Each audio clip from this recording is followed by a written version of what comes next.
Nina, dinalang kita ng favorite mo na spaghetti bolognese. Baka gutom ka na. Magmerienda ka muna. Leave me alone. I'm sorry, Nina, pero mali yung pagkakaintindi mo sa narinig mo. Hindi pera ang habol ko kung bakit kita pinapabalik sa mga Monteclaro. Please, Ma'am.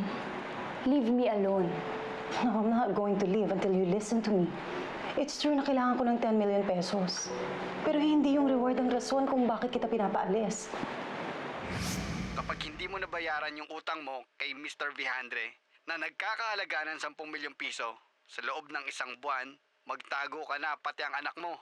Magbayad ka kung ayaw mo may mangyaring masama sa'yo at kay Nina. Nina, merong danger sa buhay mo kung mag-i-stay ka sa bahay na to. Tinitreten ako nung pinagkakautangan ko ng pera na pag hindi ko siya mabayaran ng 10 million pesos sa buong buwan na to, mapapahamak daw ako, pati ang anak ko. I'm sorry, but I'm not buying your story, Mrs. Fuentebella. Nina? Leave me alone. Get out.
Merong danger sa buhay mo kung mag-i-stay ka sa bahay na to.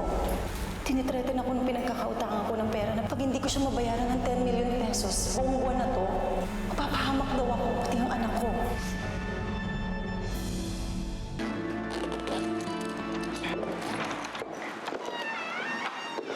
Nina, saan ka pupunta?